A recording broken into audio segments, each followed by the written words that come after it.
Continuamos en Compendio a través de Oasis Televisión, solo para gente como tú. En esta segunda parte del programa vamos a tener con nosotros un personaje que forma parte de la historia contemporánea de Venezuela.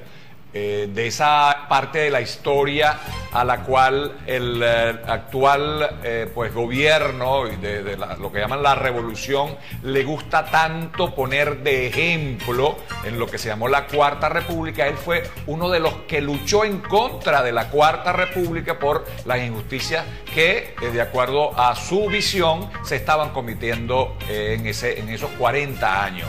Estamos hablando, por supuesto, del fundador, secretario general nacional del partido Bandera Roja, Gabriel Puerta Aponte, que además podemos ponerle el otro cargo, la otra de ex guerrillero. Así que bienvenido, Gabriel Puerta Aponte, a Compendio. Buenas tardes, muchas gracias y un saludo para toda la audiencia. Bien, por supuesto, con Gabriel Puerta Aponte tenemos que hablar de la situación actual que es bastante delicada en Venezuela. Gabriel Puerta Aponte acompañó al principio al presidente Hugo Chávez en todo su proyecto, ¿cierto? ¿O no? No. ¿No? No en el proyecto gubernamental. Anduvimos juntos en las tareas previas que tuvieron que ver con los dos pronunciamientos. Exacto. Con el primer pronunciamiento militar, sí. Y luego en la segunda, aunque no era dirigida por él, sí tuvimos alguna relación con ese equipo que después fue gobierno. 3 meses antes de que se produjera la elección, primera página de Última Noticias, sale una denuncia que yo hago donde digo Chávez es un mentiroso, un intrigante y un peligro para los trabajadores venezolanos. Yo creo que con la pulverización del salario quedó totalmente claro todas las afirmaciones que hice en aquel momento como prevención. Ahora, tú no eres... Ya, espérate, ahora, no creo que tú te vengas a presentar aquí con esa frase como adivino, ¿verdad? Tú no eres adivino, pitonizo, ves el futuro. Para nada. Exacto. Entonces, ¿cómo llegaste tú a esa conclusión tan tempranamente? No, el análisis de lo que era una conducta y de lo que eran algunas manifestaciones en esos procesos donde tuvimos alguna relación. Las dos primeras afirmaciones venían de la gente de él. Porque además digo en la declaración, ya en el interior de la declaración, que Chávez era un tipo que no tenía amigos, que también creo que quedó refrendado en su vida. Bueno, adulantes sí. Muchos. Pero amigos, yo creo que ninguno. Ok, ya estamos viviendo las consecuencias de lo que pasó en aquel momento cuando tú te apartaste del proyecto, ¿verdad? ¿Cómo se compadece obviamente lo que tú dijiste con la realidad, pero cómo ahora convivir con esta realidad? Bueno, con esta realidad no se puede, de verdad no se puede convivir. Hemos tenido que aceptarla como una desgracia, desde luego una gran equivocación de la sociedad venezolana. Y aquí yo llamo la atención. Algunas veces se dice una gran equivocación de la parte más depauperada de la población. No es así. La real verdad es que Chávez logra encumbrarse en las encuestas en el momento que recibe el apoyo de los sectores más adinerados del país. Es en ese momento que le dan las televisoras, que le dan los aviones, los locales, el dinero. Bueno, no se hable de los dos bancos españoles que también le dan un apoyo financiero importante. Bueno, pero la clase media, el empresariado en general, mayoritariamente apoya a Chávez en esa primera elección. Chávez gana con muchísima ventaja en los sectores del este caraqueño. Para tener una muestra clara. Es un error. Se cometió un error. Alguien dijo a uno de esos empresarios, como anécdota, me lo contaba después, que le dijo, oye, pero ese tipo es un loco. Y digo, bueno, pero es nuestro loco y lo necesitamos. Bueno, y yo creo que no le fue mal, porque toda esta gestión de Chávez, ¿a quién ha favorecido principalmente? A esos sectores, pero además compraron paz social. Es decir, ¿cuánto tiempo duró? Suma la final de Caldera con su política neoliberal y suma los primeros 3 años de Chávez. 6 años prácticamente de paz social. Importante eso. Ahora, ¿qué dejó eso para Venezuela? ¿Cuál es el balance que hoy podemos hacer? El desastre que hoy en día el país, la ruina, el hambre, la pobreza de la sociedad venezolana en general, porque es la quiebra de cantidad de empresas, pero es una clase media que se arruinó y es un proletariado que tiene pulverizado su salario, que no le alcanza para vivir, y son unas clases las más depauperadas viviendo de una bolsa clave. Qué humillación, ¿no? ¿Ah? Qué humillación. Una humillación, y de una pensión y de cualquier cosita, viviendo de dádiva del Estado. Sí. No es dignificada la sociedad venezolana, es degradada, es todo lo contrario. Un Estado descompuesto, totalmente descompuesto, no únicamente por la corrupción, no únicamente por la ineficacia, por la indolencia misma, sino un Estado que vive de la renta petrolera. Ahora, no, un Estado rentista. Claro. Y cada día más rentista. Cada día más rentista. Cada día más rentista. Eso es lo más descompuesto que puede haber como Estado. A pesar de que siempre dijeron no, que tenemos que acabar con el Estado rentista, se hundían más en ese concepto del rentismo. Liberarnos de la dependencia del petróleo, diversificar. Pero es que hasta hace poco, cuando bajaron los precios del petróleo y la catombe financiera de Venezuela por no tener recursos económicos, y dijeron hay que acabar con el rentismo, y se mudaron del rentismo petrolero al rentismo minero. Esa fue la solución que encontraron. O sea, entonces, como una persona que puede hablar de acabar con rentismo, la alternativa es otro rentismo distinto. Claro, lo que pasa es que el rentismo minero tiene un adicional. Es hecho en la época de catástrofe nacional, un país endeudado, además con los precios del petróleo a los niveles que están, y con una cantidad de compromisos o de deuda sociales, entonces, y contractuales, es decir, que obligan al Estado a buscar dinero y raspar la olla, es decir, meterle mano a eso está muy ligado al rentismo petrolero y al nuevo endeudamiento. Así es, y vamos a estar claros, los precios del petróleo están bajos para nosotros que estamos endeudados, que no gastamos el dinero, porque todos los demás países petroleros están viviendo normalmente con ese precio del petróleo. Los únicos que tienen crisis con ese precio del petróleo somos nosotros, porque no supimos con la bonanza extraordinaria petrolera poder invertir aquello, lo que decía Arturo Uslar Pietri, sembrar el petróleo. Otros países sí lograron de alguna forma, en una mayor o menor cantidad, sembrar algún tipo de petróleo. Nosotros, o hacer buenos negocios. O hacer buenos negocios, así. Nosotros lo que no hicimos fue eso, buenos negocios. Ahora, en este segmento quiero aprovechar para ir más atrás de tu pensamiento profundo. Y tú que luchaste contra la Cuarta República, lo que significó esa Cuarta República, que ustedes entiendo que lo sintieron como una traición a lo que fue el 23 de enero, ¿verdad? Ustedes pensaban que iba a hacerse algo, que ustedes pensaron, entonces no se hizo, entonces se lanzaron a las armas, ¿cierto? Sí. Ok, entonces, si ustedes lucharon contra la Cuarta República porque era una traición a los principios que ustedes quisieron tener el 23 de enero, ¿cómo ven esto? Que está, yo creo, en mi opinión, hasta peor que la Cuarta República. No, esta es una farsa desde que empezó. Es una farsa desde que empezó, y nosotros lo dijimos con total claridad, contrariando algunos factores de la oposición que querían matar 2 pájaros al mismo tiempo, y que además, yo diría que por flojera de pensamiento, no trataron de adentrarse en el estudio de lo que era una cosa distinta a lo que algunos pensaban. Es decir, esto no es realmente un gobierno que se haya regido en algún momento por alguna escuela de pensamiento, por alguna ideología. No, esto fue clarito la manifestación de una ambición de poder. Y eso fue lo que trató de hacer. Si tú lo puedes ver en todo lo que describe Chávez. Esto no es socialismo.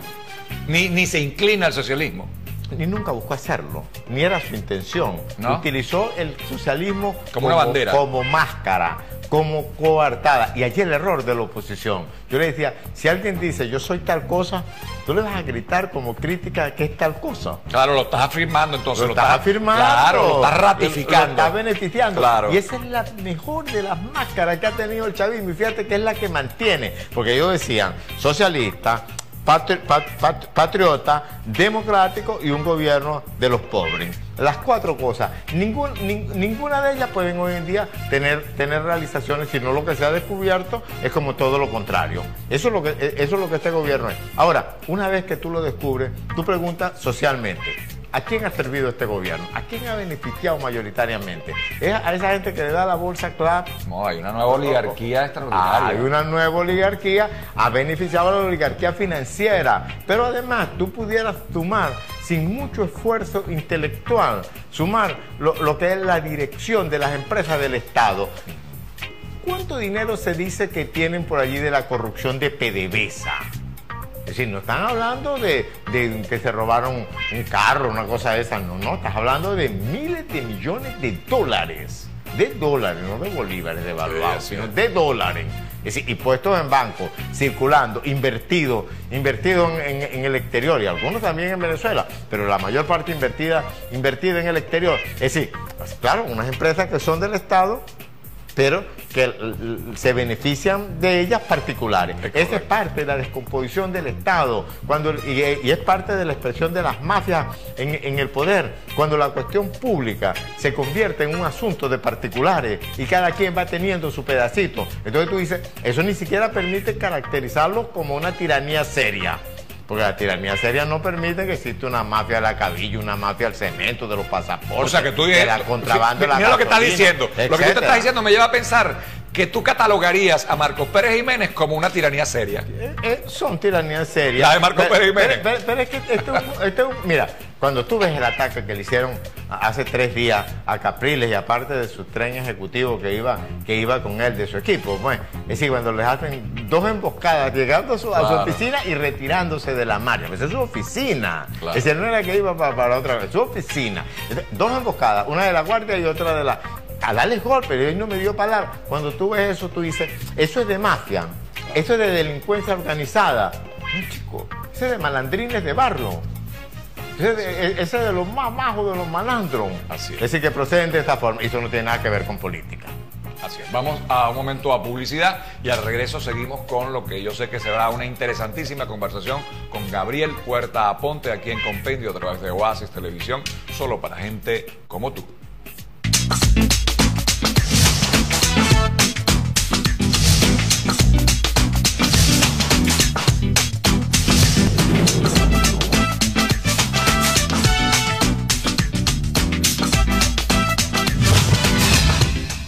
Continuamos en Compendio a través de Oasis Televisión, solo para gente como tú. Estamos hablando con un personaje de la historia contemporánea de nuestro país, Gabriel Puerta Aponte, exguerrillero de la época de los inicios de la Cuarta República.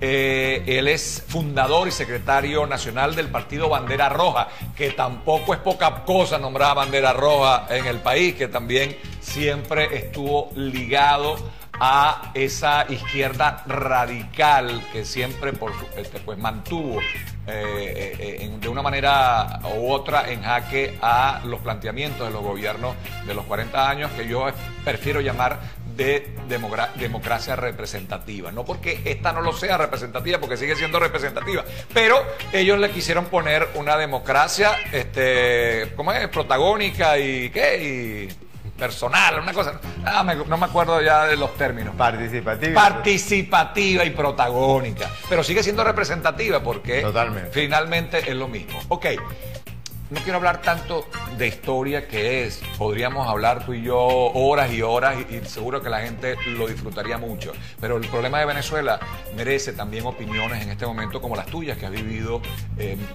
eras violentas, de verdad violentas en Venezuela. Sin embargo, nuestro país se está sumiendo en una especie de guerra desigual, una guerra en donde un lado está muy bien equipado, con armas, pero el otro lado no es que tiene pocas armas, ni tiene armas de poco calibre, No, está desarmado. Sin embargo, hay enfrentamientos que se igualan a escaramuzas y a batallas. Tú que conoces de eso, ¿cómo lo definirías tú?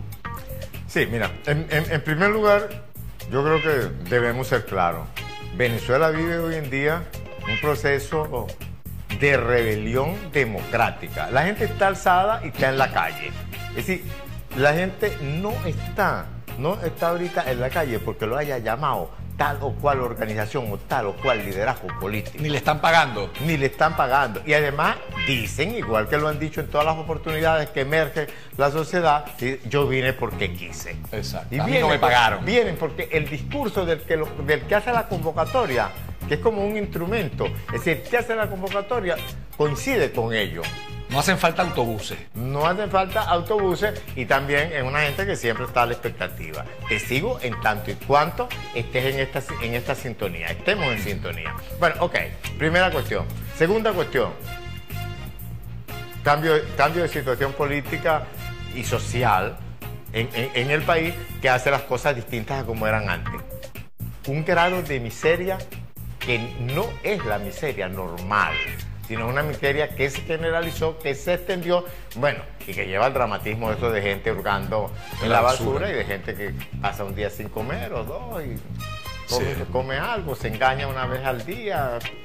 En fin, una situación ciertamente dramática. Esos grados de miseria impulsan a la gente a la protesta espontánea, aún sin que la gente fuera. Yo he dicho, en relación a eso, valga la digresión, he dicho, oye, el gobierno debería más bien estar bien contento con lo que están haciendo los opositores, que le están tratando de dar un cauce al descontento de la gente que va enfocado al terreno político, en la búsqueda de un cambio político. Así es. Porque si no, vendría lo que también se ha presentado, que son los saqueos, la violencia más irracional, la violencia que va a la búsqueda de satisfacer alguna necesidad, porque tienen la presión del momento. Segundo elemento, no tienen el dinero, no tienen, allá tú lo decías con los precios del petróleo, con todas esas cosas, no tienen el liderazgo carismático que tenían antes, que podía manipular, confundir la gente.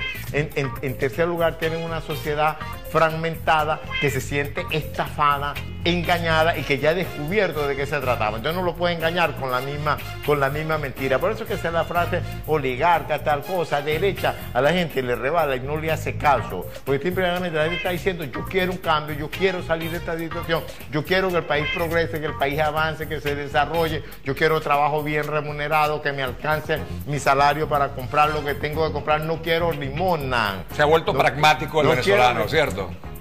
Bueno, tiene un contenido político porque dice yo quiero un cambio político. Hay una elevación de la conciencia política de la gente. Pero tú no crees que el gobierno precisamente ha llevado a ese pragmatismo de subsistencia para que se olviden del tema político. Pero yo creo que el pragmatismo más está en creer que con las bolsas claras se va a resolver el problema. Bueno, pero se aprovecha de ese pragmatismo. Y con las dálidas se va a resolver claro. el problema. El gobierno lo han enrumbado por esa cosa. ¿Y qué hemos dicho nosotros? ¿Cuál ha sido la consigna de toda la oposición? Eso es de ustedes, agárralo. Eso es con los dineros de los venezolanos. Son los dineros de los venezolanos. Eso no es ningún regalo. Eso no es ningún regalo y vayan y compren su bolsa. Y es más, exíjanla donde no la lleven y cuando no te la lleven regularmente, peleen por ella. Es decir, que le das un contenido distinto a la lucha, que no lo estamos orientando a atacar. Ahora, la gente va y hace esas expresiones de violencia. El gobierno está haciendo cada día una represión más fuerte, la está haciendo selectiva y generalizada al mismo tiempo. Fíjate, ayer estaba Diosdado diciendo tum, contra un grupo de militantes y de militantes de bandera roja, tum, alto mirandino, Antes lo había hecho con un grupo de gente también de militantes del área de Caracas. Entonces, esa cosa, los muertos, la cantidad de heridos, los prisioneros, los judicializados, los tribunales militares, el lenguaje que se está utilizando, la agresión, la fuerza pública, la cantidad de bombas, las estrategias que están utilizando los colectivos armados, todas esas cosas, ¿qué es lo que está provocando? Que la gente le va respondiendo. Y bueno, aquí lo podemos decir, abstrayéndonos de la situación y como saliéndonos fuera y viéndolas como un analista. ¿En qué va a desembocar esto? una violencia empieza a encontrar respuesta de tipo. Los muchachos sacaron un escudo y agarraron unos guantes y empezaron a regresar las bombas. Como decía alguien, eso se va convirtiendo como en una moda y hasta el padre quiere proteger al hijo que ya no puede contenerlo para que salga. Oye, prefiero comprarte la máscara y comprarte el escudo por lo menos para tratar de que te salve. Y bueno, y ahora será un chaleco también para que no te peguen los perdigones o las metras. Y la cosa es, y se está... ¿En qué termina eso? En una escalada, van escalando, el gobierno te va marcando la escalada. En una guerra que es asimétrica, uno superarmado contra un pueblo desarmado, o unos desarmados y armados contra un pueblo desarmado. Contra un pueblo desarmado y con la razón y con la conciencia y que lo que quiere es vivir mejor. Entonces, ese es el combate que hay ahorita aquí. Aquí no hay ni guerra económica, aquí lo que hay, y la guerra asimétrica es como la estamos viendo, no es como una invasión de gringos, porque aquí no están ejércitos norteamericanos, aquí están unos muchachos defendiéndose con unos escudos y una señora que son las madres apoyándolos. Están defendiendo su futuro. Qué cosa tan profunda, su futuro, ¿no? Y su esperanza. Están defendiendo su futuro y su esperanza. Y su dignidad. Entonces, eso es lo que tú tienes con esos muchachos. Ahora, el coraje, la dignidad, la valentía de los muchachos, de sus padres, de sus hermanas, de toda la gente, que ya se acabó esa tontería. Antes, no, que son guarimberos, que son yo no sé qué más. No, ahorita son ¿qué? Ahorita les abren paso para que se pongan al frente y son héroes. Ahora, sin embargo, el gobierno dice que son terroristas. ¿Son terroristas esos muchachos? ¿Dónde está el terrorismo aquí? Yo quiero que me presenten un solo hecho de terrorismo. Ahora, puede haber un hecho vandálico dentro de unas manifestaciones tan grandes que tú no tienes una forma de controlar. Demasiado control se hace. Eso tú lo ves en cualquier parte del mundo y te dices, bueno, hicieron una cosa, hubo tal cuestiones que no es correcta hacerla. Por ejemplo, eso, que se atropellaron un tipo porque era un infiltrado. No, los infiltrados hay que agarrarlo y sacarlo de allí y simplemente ponerlo fuera. No justicia por la propia mano. Ahora, nada de linchamiento. Nada de linchamiento. Ahora, una gente que le están echando bomba lacrimógena, que mataron al que estudió con él al otro día, que el otro se lo pusieron preso, oye, que a su hermano lo hirieron. ¿En qué ánimo puede estar? ¿Qué ánimo puede estar, mi amigo? Es decir, está soberbio, está lleno de ira, y eso es lo que han desatado no únicamente en los muchachos, lo han desatado en los madres, en las madres, en sus hermanos, en toda la familia. Entonces, por eso cuando yo digo, está la sociedad alzada, hay una rebelión democrática, no son cuatro revoltosos que salieron ahí llamados por cualquier partido, por cualquier organización unitaria, llámese mudo, como se llame. Es decir, no, simple y llanamente es la sociedad que dio un parado a esto, vamos a ponerlo bata, y se decidieron hacer algo que todavía no lo tiene claramente expresado la misma oposición. Se resolvieron a decirte, Nicolás, anda, vete, no te queremos. Y en eso se resume, queremos un nuevo gobierno y déjanos vivir tranquilos. Pero fíjate tú, entonces, en esa guerra asimétrica que tú estás hablando, ¿qué futuro puede haber, pues?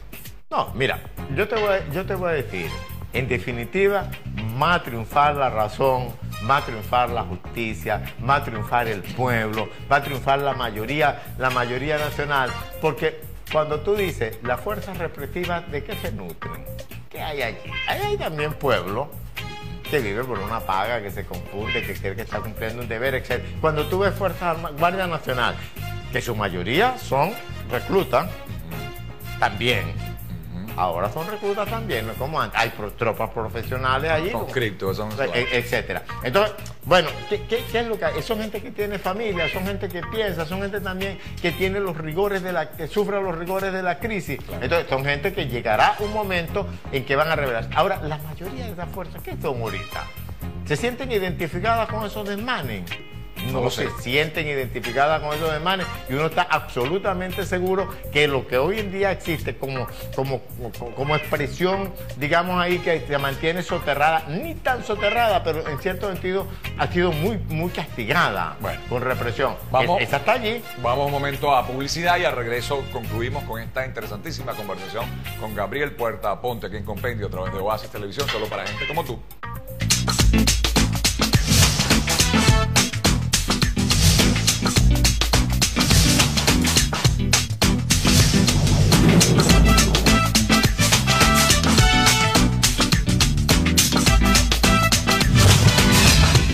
Continuamos en Compendio a través de Oasis Televisión, solo para gente como tú, y de verdad cuando a mi programa viene un personaje histórico, independientemente que en esa historia hayamos o no estado de acuerdo con su postulado, pero no, ¿quién puede negar que Gabriel Puerta Ponte no está y va a estar en los libros de la historia indeleblemente, con su posición, que eso sí es una posición honesta, una decisión, sin duda, ¿verdad? Honesta, entendiendo el verdadero concepto de la honestidad como aquel en el que coinciden sus ideas, su parlamento y sus acciones, ¿cierto? Sí. Y ha sido consecuente con eso. Totalmente. Y por eso puedo decirlo, y es impresionante y me llena de emoción cuando puedo entrevistar a una persona honesta en mi programa. Independientemente, la gente cree que la honestidad tiene que ver con otras cosas, pero eso es lo que es ser honesto. Y es importante conocer su opinión. En este momento, con todo esto que hemos hablado nosotros, el gobierno surge con una salida, que es la salida del diálogo a través de una Asamblea Nacional Constituyente, a la que esa persona con la que tú vas a dialogar, lo que hace es enfurecerlo más. ¿En qué cabeza cabe eso? Explícame qué piensas tú. No tenían otra. Como lo digo en algunas cosas, como si se le saliera a Nicolás. No tenía otra, eso es lo que tenía. Ahora, la constituyente no es más que una maniobra desesperada, de última hora y de dudosísima eficacia política. Dudosísima eficacia política.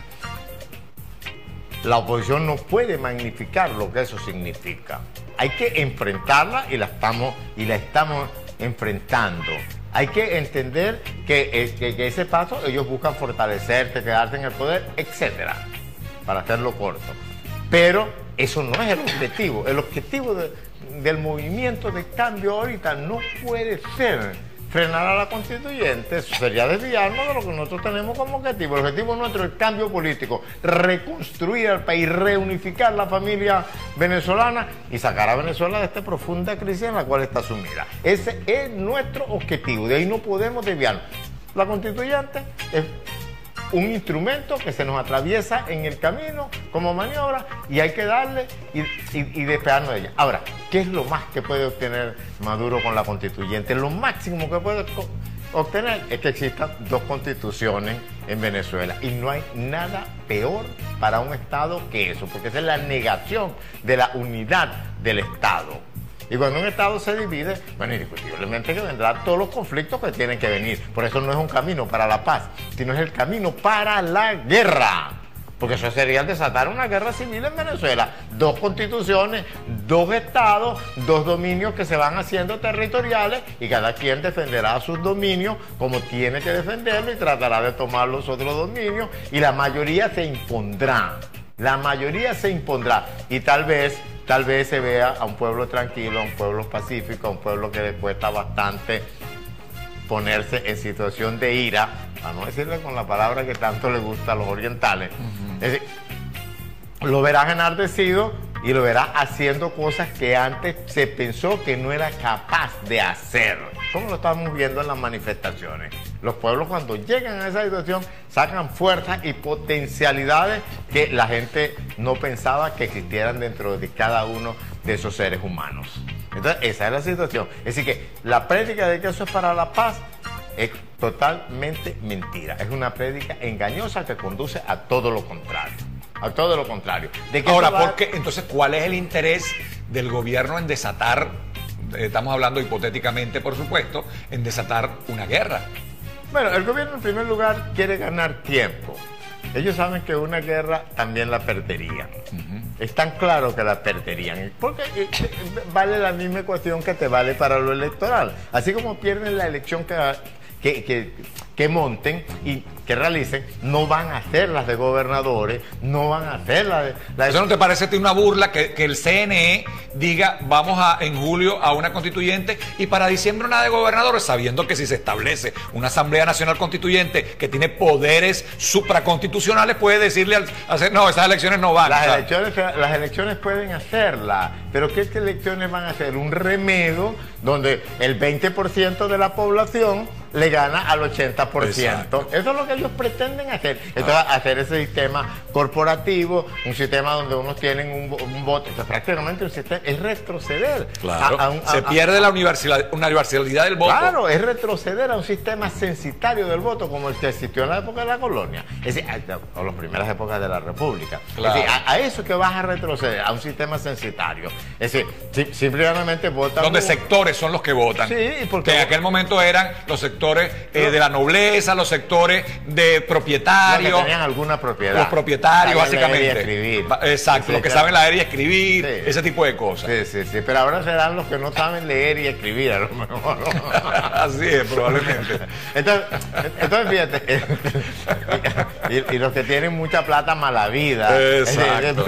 Esas son las corporaciones que van a acudir allí. Esa sería la que funcionaría, los que están en el gobierno, los enchufados. Claro. Es decir, entonces, claro, tú no tienes claridad, de que este gobierno pueda enrumbar esto hacia los democráticos. ¿Por qué no puedes llegar a ese pensamiento? Simple y llanamente porque este gobierno no tiene ninguna posibilidad de mantenerse en el poder. Constituyente para ganar tiempo. Constituyente para maniobrar y confundir y hacer que la gente común y corriente, no estoy hablando de partidos políticos, la mayoría nacional se confunde y crea que piense que eso es un mal terrible y que hay que evitarlo, y de pasos que son inadecuados en un determinado Ahora, momento. Gabriel, ¿qué pasa si hacen la elección, independientemente de lo que podemos conversar de qué pasa en el interín y si en el interín se puede evitar que se haya la elección y qué va a pasar el día de la elección? No quiero referirme a eso. Vamos a la hipótesis de que se hace la elección, desplazan a la Asamblea Nacional de su lugar de reunión, que yo no sé dónde van a meter a 520 personas en esos salones, ¿verdad? Despiden a la fiscal. Despiden a la fiscal. A los gobernadores. A los gobernadores también los ponen a dedo. Hacen otros tipos de elecciones. Todo, ajá, Entonces, esa Venezuela que es posible, ¿cómo la enfrentamos? Mira, mientras eso está ocurriendo, la mayoría de Venezuela está haciendo otras cosas. Es decir, allí la presión estará, si no ha sido suficiente, estará muy cerca de serlo. Y las formas de lucha se van a ir elevando y elevando porque el gobierno cada día será más represivo. Eso será en medio de la represión, en medio de una violencia y de un autoritarismo desmedido del gobierno, de cerrar espacios, de ilegalizar partidos políticos, de inhabilitar a los dirigentes. Ahí es donde yo te digo, en la conversación que hicimos fuera, yo te digo, miles de dirigentes, los dirigentes surgidos de todos los espacios de la sociedad, de sus bases, crear poder de base, desarrollar una conciencia, una organización, una estructura que está tecnificada, que es capaz de responder a llamados, que puede comportarse en línea de trabajo, que puede hacer acciones muy contundentes, muy sostenidas, y que está en capacidad también de marchar al ritmo de la elevación del conflicto. Yo creo que eso, en definitiva, es la clave del éxito de este movimiento. ¿Y tú estás consciente de que eso puede pasar? O sea, ¿estás confiado en que eso pueda pasar? Confiado y observando que eso se viene dando. ¿Sí? Que desde las esferas de la sociedad eso está brotando. Yo cuando veo que la gente va para las marchas, lo veo que van organizados todos los grupos. Son familiares, son del edificio, son amigos, pero ya se organizaron. Un mensaje final por ahora a la gente que te escucha y te ve en este momento. No, acompañarnos unos y otros en esta lucha que tiene que ser la expresión de la voluntad heroica de todos los venezolanos para sacar que nuestro país, para hacer que nuestro país pueda salir hacia adelante, superar esta crisis y que esto que ha pasado quede como un mal recuerdo. Muchas gracias a Gabriel Puerta Aponte, exguerrillero, fundador y secretario general nacional del partido Bandera Roja, por el excelente programa que nos ha brindado el día de hoy. A ustedes, como siempre, la invitación para una nueva oportunidad cuando estaremos en Compendio, pero no se vayan, que Oasis Televisión ha preparado una excelente programación para ustedes. Recuerden, da respeto, recibe respeto. Soy Marco Antonio López Barreto. Gracias por preferirnos.